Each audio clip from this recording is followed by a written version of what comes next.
Hello everyone. Welcome to Soap Family for You. Young and restless preview Kane and Chance rush to stop another murder, and it's time to get the hell out of France.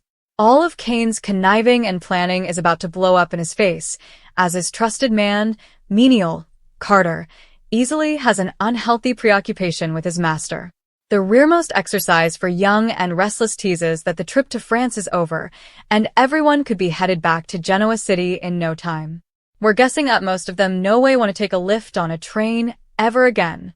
After figuring out that Carter had the means and motive to take out Damien, Kane brazened his right-hand man, promising to cover him if he'd only tell him what happened. Of course, Victor and Chance were hearkening around the corner in the theater maze, staying for Carter to unmask all. Coming up, Lily appears to show up at the wrong place and the wrong time, as Carter grabs her and holds her at gunpoint, lashing out at Kane that everything he'd done was for him. The promo also seems to tease, "That's all, folks, where Carter is concerned." Kane tells Amanda that she made the right decision in calling the authorities, and Kane has been cleared of any wrongdoing. Well, except for the fact that he allured his adversaries to his estate, trapped them there, subordinated them to a madcap. Damien was boggled, and the trip nearly bring Nick his life. All recesses must come to an end. Indeed, bones you wished you had no way embarked on. As everyone's cell service suddenly returns, Victor assumes Kane has known he's lost the game. Indeed, Kane unleashes his hanger in his office. Kane may be down, but he's clearly not out. Read the Young and Restless spoilers to find out what Jack does for Billy and who comes to Tessa's aid. The Young and the Restless has thrust observers into a high-stakes murder riddle that has converted the graphic background of Nice, France, into a deadly maze of secrets, treason, and imminent peril. What began as an interesting plot involving Kane Ashby's mysterious metamorphosis into a billionaire has escalated into a full-bloated whodunit that threatens to claim indeed more victims before the dust settles. The central tragedy that has set this entire narrative in stir is the brutal pecking death of Damien Kane, a character whose demise has transferred shockwaves through the cast of characters presently trapped in this French agony. Damien, who is literally picked in the reverse during a shocking Monday occasion, represents further than just another casualty in the cleaner pieces world. His murder has come the catalyst for a complex web of dubitation, fear, and hopeless attempts at survival that now encompasses nearly every major character involved in this France-grounded plot. At the heart of this unfolding extremity are two doubtful abettors, Kane Ashby and Chance Chancellor, whose concerted sweats to help another murder have come the plot's most compelling dynamic. Their cooperation represents a fascinating confluence of once and present, as these two characters, each with their own complicated histories and provocations, find themselves working together against a common trouble that could destroy them all. The urgency of their charge is palpable, as spoilers and trials suggest that the killer is not finished with their deadly work, and that further blood may be revealed before this French odyssey reaches its conclusion.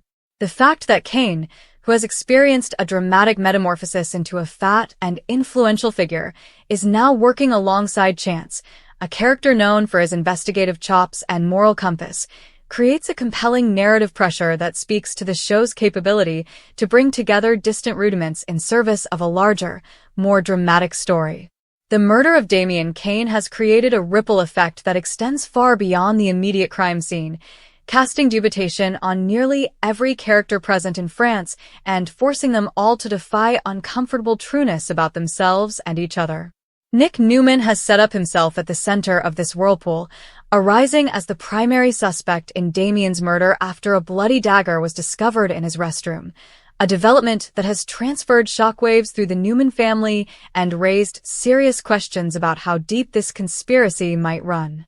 The positioning of Nick as the high suspect is particularly interesting from a liar perspective, as it forces observers to question everything they suppose they know about one of the show's most established characters, while contemporaneously creating openings for other characters to step forward and either support or condemn him, grounded on their own dockets and connections. What makes this plot particularly compelling is the way it has managed to weave together multiple character bends and connections into a single, cohesive narrative that speaks to larger themes of trust, treason, and the lengths people will go to cover themselves and their loved bones. The presence of characters like Sharon, Victor, Kyle, Claire, and Audra in this French setting has created a pressure cooker terrain where old grievances, hidden dockets, and secret alliances are all coming to the face in ways that promise to have continuing consequences long after the characters return to Genoa City. The fact that Victor Newman is involved adds a fresh subcast of complexity, as his presence nearly guarantees that there are larger plots at work beyond what observers can presently see, and that the resolution of this riddle will probably involve exposures that reshape our understanding of multiple character connections and stories.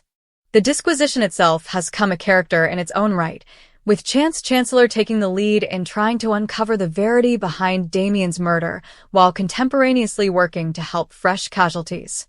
His regular approach to gathering substantiation and canvassing suspects provides a procedural element to the plot that grounds the further melodramatic aspects in commodity suggesting reality.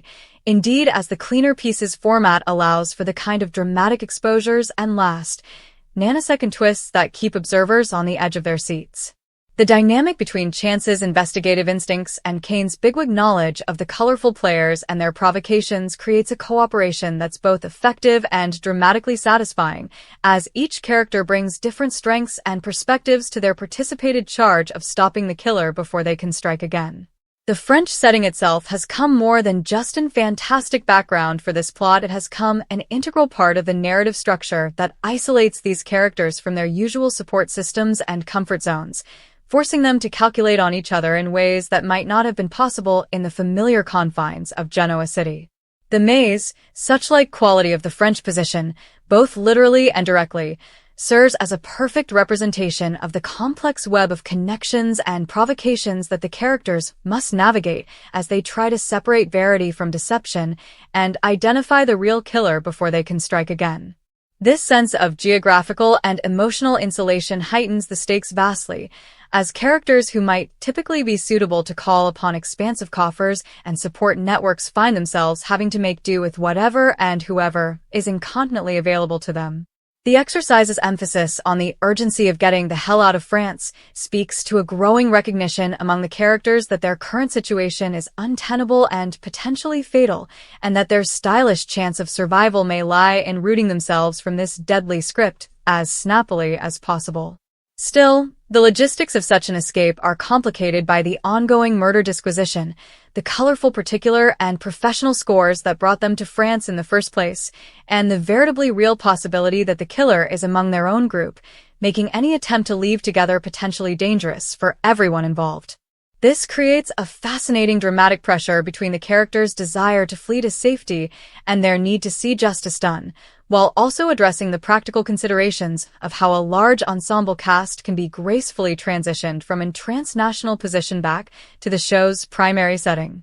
The eventuality for another murder that the exercise references adds a fresh subcast of urgency and dread to the proceedings, suggesting that Damien's death wasn't an insulated incident, but rather part of a larger pattern of violence that threatens to engulf everyone in its path. This possibility raises the stakes vastly, as it means that every character presently in France must be considered both implicit victim and implicit suspect, creating a paranoid atmosphere where trust becomes a luxury that no bone can go. The fact that Kane and Chance are specifically working to help this fresh murder suggests that they may have linked either a specific target or a specific timeline that gives them a narrow window of occasion to intermediate before tragedy strikes again. From a broader liar perspective, this France-grounded murder riddle represents a significant departure from the show's usual domestic drama format, demonstrating the pen's amenability to experiment with different stripes and narrative structures while still maintaining the character-driven focus that has always been the show's topmost strength. The transnational setting, the procedural rudiments of the murder disquisition, and the ensemble cast approach to the plot all represent creative pitfalls that appear to be paying off in terms of bystander engagement and critical sun. The complexity of the riddle, combined with the high stakes and the compelling character dynamics, has created a plot that feels both fresh and familiar, offering long-time observers commodity new while still delivering the kind of dramatic satisfaction they anticipate from the show. As this plot moves toward its resolution, The pledge that it's time to get the hell out of France suggests that observers can anticipate significant developments in the coming occurrences, with the murder riddle reaching its climax and the colorful character bends that have been erecting throughout this transnational adventure eventually coming to their dramatic conclusions. The return to Genoa City will really bring its own set of challenges and complications, as the events that occurred in France will have continuing consequences for nearly every character involved, reshaping connections and creating new conflicts that will drive unborn stories for months to come.